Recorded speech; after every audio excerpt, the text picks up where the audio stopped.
بسم اللہ الرحمن الرحیم۔ السلام علیکم دوستو، دنیا بھر کی خبروں میں آج آپ سنیں گے، لیکن اس سے پہلے اگر ہو سکے تو لائک، سبسکرائب اور بیل آئیکن کا بٹن ضرور دبا لیں۔ شکریہ۔ امن معاہدے کی خلاف ورزی ہوئی تو امریکی آرمی دوبارہ آئے گی، زلمے خلیل زاد۔ بھارت میں 2 آدمیوں سے تابکار یورینیم برآمد۔ مودی پر لاک ڈاؤن لگانے کے لیے دباؤ۔ سعودی ولی عہد محمد بن سلمان کا مسجد کا تحفہ۔ ایران کو توقع نہیں رکھنی چاہیے، امریکہ۔ تنخواہ نہ لینے والی وزیر اعلیٰ۔ پانی کی ٹینکی گرنے سے شدید جانی نقصان۔ 50 ارب ٹرانزسٹر والا نیا مائکرو پروسیسر۔ روزانہ 500 افراد کے لیے اپنی جیب سے کھانا کھلانے والے مقبوضہ وادی کے میاں بیوی۔ بجلی کے بل میں 40% سے زیادہ کمی لانے کا طریقہ۔ تو آئیے چلتے ہیں اب خبروں کی تفصیل کی جانب۔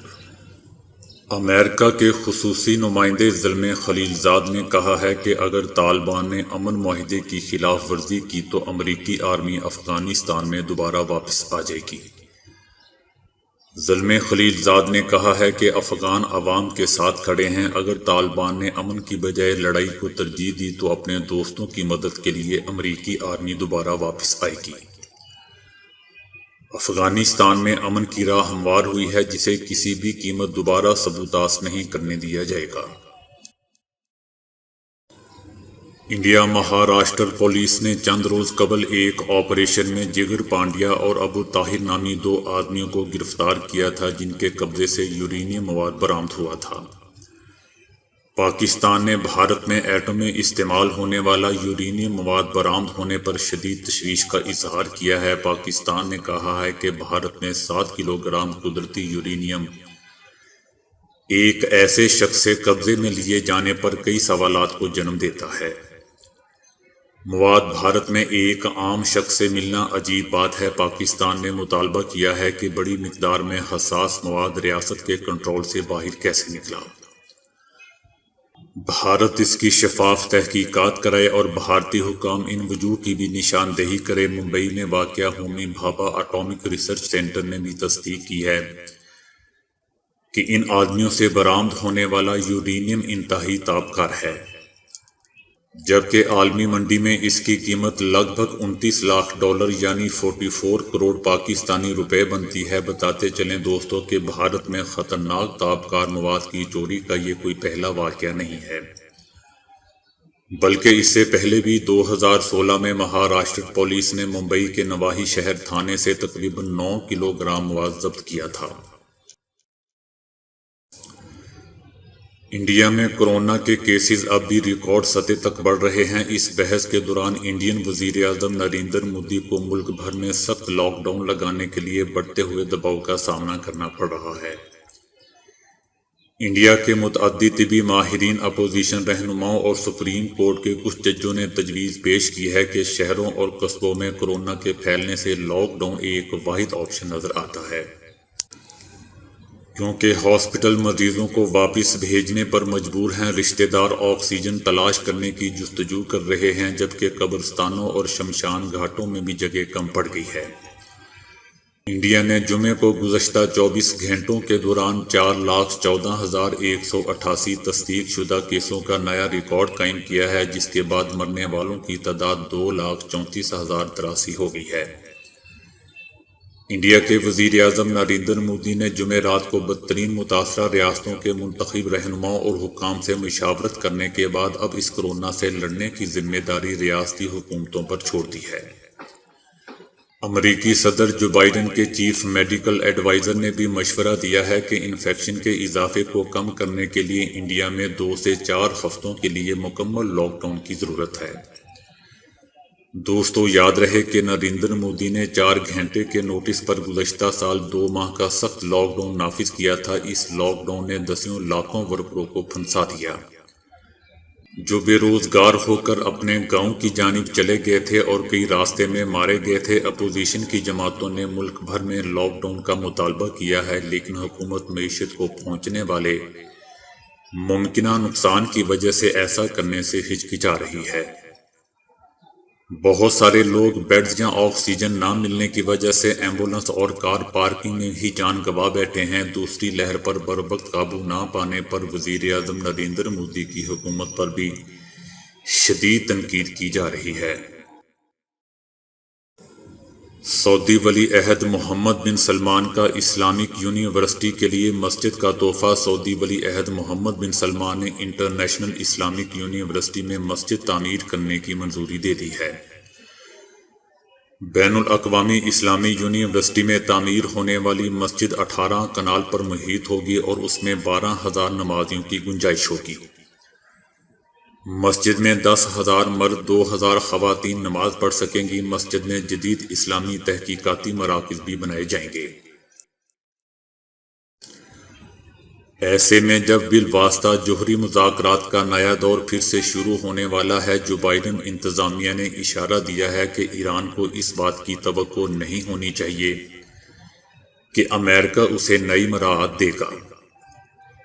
جو مراعات دی جا سکتی ہیں انہیں واضح کیا جا چکا ہے۔ یہ مراعات اس لیے دی جا سکتی ہیں تاکہ 2015 کے سنگ میل کی حیثیت رکھنے والے معاہدے پر دوبارہ بات چیت ہو سکے، جس سے سابق صدر ٹرمپ نے 2018 میں الگ ہونے کا اعلان کیا تھا۔ مذاکرات کی کامیابی یا ناکامی کا انحصار اب ایران پر ہے۔ اجلاس میں شریک وفود امریکی اور ایرانی وفد کے لیے پیغام رسانی کا کام کر رہے ہیں۔ یہ بیان ایسے میں سامنے آیا ہے جب امریکی وزیر خارجہ اینٹونی بلنکن نے دورہ یوکرین کے دوران شکوہ کیا کہ ایران اپنی ضد پر اڑا ہوا ہے۔ ان کا کہنا تھا کہ جس بات کا ہمیں علم نہیں وہ یہ ہے کہ آیا نیوکلیئر سمجھوتے پر مکمل عمل درآمد کے معاملے پر ایران ضروری فیصلہ کرنے پر تیار بھی ہے یا نہیں۔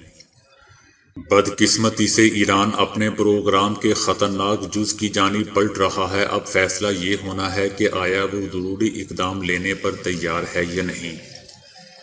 ایران نے اب تک اس بات کا اشارہ نہیں دیا کہ وہ ٹرمپ کی لگائی گئی پابندیاں اٹھائے جانے سے کس کم سطح پر تیار ہوگا، اور وہ ان تجاویز کا مذاق اڑاتا رہا ہے کہ وہ معاہدے کی خلاف ورزی کی جانب بڑھ سکتا ہے۔ حالیہ ہفتوں کے دوران ایرانی عہدیداروں نے کہا ہے کہ امریکہ نے قابل قدر مراعات کی پیشکش کی ہے، لیکن یہ پابندیوں میں نرمی کے لیے ناکافی ہیں۔ سال 2015 کے معاہدے کے تحت پروگرام ترک کرنے کے بدلے ایران کو پابندیوں میں نرمی کی صورت میں اربوں ڈالر دیے گئے۔ ایران نے اس کا جواب یورینیم کی افزودگی کو اس حد کو پر کیا جس کی معاہدے میں ممانعت تھی۔ 3 بار بنگال کی وزیر اعلیٰ بننے والی اور بھارتی حکمران جماعت Bharatiya Janata party B J پی کو مغربی بنگال میں شکست دینے والی ممتا بنرجی نے انڈیا کے سیاسی لیڈران کے لیے مثال قائم کر دی۔ ممتا بنرجی سیاست کے میدان میں کامیابیاں سمیٹنے کے علاوہ کئی کتابوں کی مصنف بھی ہیں۔ اپنے ایک انٹرویو میں ممتا بنرجی نے بتایا کہ آج تک انہوں نے حکومت سے نہ اپنی پینشن لی اور نہ ہی وزیر اعلیٰ کی حیثیت سے تنخواہ لی۔ انہوں نے ہمیشہ اکانومی کلاس میں سفر کیا ہے اور گیسٹ ہاؤس میں بھی اپنے خرچے پر ہی رہتی ہیں۔ انہوں نے بتایا کہ وہ چائے تک اپنے پیسوں سے پیتی ہیں اور یہ سب خرچے وہ کتابوں سے آنے والی انکم سے پورے کرتی ہیں۔ پشاور کے ضلع محمد میں پانی کی بڑی ٹینکی گرنے سے کھیل کود میں مصروف 7 بچے اپنی جان گنوا بیٹھے۔ ضلع محمد میں پانی کی بڑی ٹینکی گر گئی جس سے یہ واقعہ پیش آیا۔ بچوں کی عمریں 5 سے 12 سال کے درمیان تھیں۔ آئی بی ایم نے دنیا کے باریک ترین ٹرانزسٹر والا مائکرو پروسیسر تیار کر لیا ہے جس میں ہر ٹرانزسٹر کی چوڑائی 2 نینو میٹر یعنی ڈی این اے سے بھی زیادہ باریک ہے۔ اس میں عام انسانی ناخن جتنی جسامت پر 50 ارب ٹرانزسٹر سمو دیے گئے ہیں، جو بلا شبہ ایک ریکارڈ ہے۔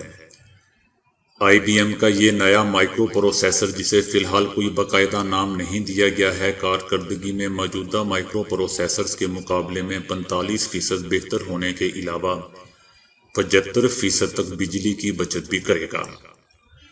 دوستو یاد رہے کہ اس وقت سمارٹ فون اور ٹیبلٹ سے لے کر کمپیوٹر تک میں استعمال ہونے والے عام مائکرو پروسیسرز مائکرو چپس میں ٹرانزسٹرز کی انفرادی چوڑائی 7 نینو میٹر ہوتی ہے۔ اب تک تجرباتی طور پر 2.5 نینو میٹر چوڑے ٹرانزسٹرز والی چپس بھی تیار کی جا چکی ہے، جبکہ خیال کیا جا رہا تھا کہ اگر اس سے زیادہ باریک ٹرانزسٹرز والی چپ بنائی گئی تو وہ قدرتی قوانین ہی کی وجہ سے اپنا کام درست طور پر کرنے کے قابل نہیں ہوگی۔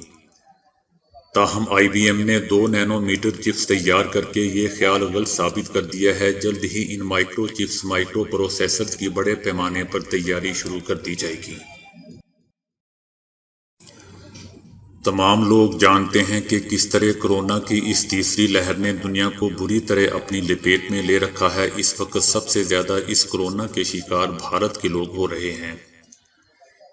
ایسے میں جہاں تمام لوگوں کو اپنی جان کی فکر ہے تو وہیں ایک مسلمان جوڑا ایسا بھی ہے جو اپنی فکر چھوڑ کر ہسپتالوں میں کورونا کے مریضوں اور ڈاکٹروں کو مفت معیاری کھانا فراہم کر رہا ہے۔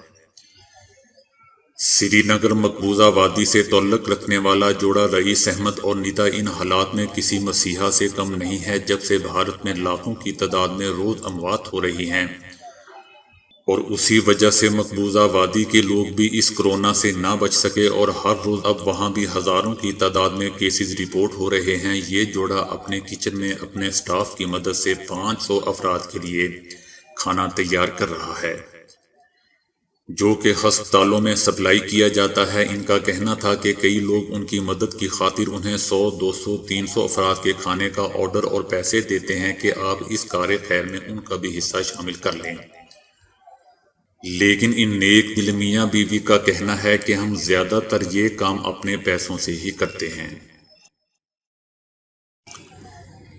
بجلی کے بل میں 40% سے زیادہ کمی لانے کے لیے ان ہدایات پر عمل کر لیں تو بہتر ہے۔ بڑھتی ہوئی قیمتیں اور ہر مہینے اس کا مہنگا بل، خاص طور پر گرمیوں میں جیب پر آسمانی بجلی کی طرح گرتا ہے۔ لال پمپ 1 گھنٹے میں 3 سے 4 یونٹ بجلی کے خرچ کر دیتا ہے۔ برش کرتے وقت اور شیو وغیرہ کرتے وقت پانی کے نل کو بند کر دیا کریں اور گھر میں صفائی کے لیے فرش کو روزانہ پانی سے دھونا بند کر دیں۔ برتن دھونے کے لیے پہلے برتنوں کو برتن دھونے والے سوپ والے پانی میں بھگو دیں اور بعد میں صاف کر کے ہلکا نل چلا کر اسے صاف کر لیں۔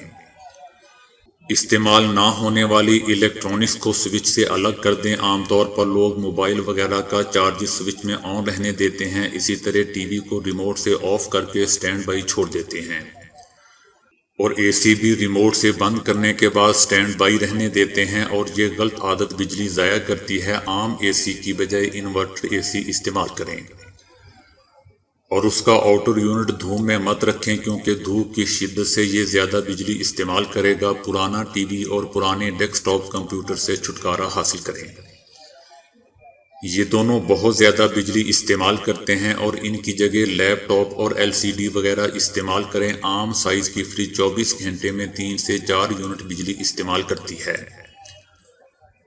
لیکن آپ ذرا سی توجہ سے اسے 2 یونٹ سے کم پر لا سکتے ہیں۔ فریج کو ایسی جگہ پر رکھیں جہاں ٹھنڈک ہو اور سورج کی روشنی بہت ہی کم پڑتی ہو۔ فریزر کو مہینے میں 2 دفعہ بند کر کے ڈی فراسٹ ضرور کریں، کیونکہ اگر فراسٹ جمی ہے تو یہ ضرورت سے زیادہ بجلی استعمال کرنا شروع کر دے گا۔ اسی طرح فریج کو بار بار مت کھولیں اور ٹھنڈے پانی کے لیے علیحدہ واٹر کولر استعمال کریں۔ استریاں بجلی کے میٹر کو پر لگا دیتی ہیں۔ اس کام کے لیے گیس آئرن لے کر آئیں، یہ جہاں الیکٹرک آئرن سے زیادہ اچھا کام کرے گی وہاں آپ کا بجلی کا بل بھی کم ہوگا۔ گھر میں استعمال ہونے والی الیکٹرانکس پر مٹی وغیرہ کو نہ جمنے دیں، کیونکہ مٹی کی وجہ سے جہاں الیکٹرانکس کی کارکردگی متاثر ہوتی ہے وہاں یہ بجلی کا بھی زیادہ استعمال کرتی ہے۔ تو دوستو آج کے لیے اتنا ہی۔ ویڈیو کو لائک اور شیئر کرنے کا بہت بہت شکریہ۔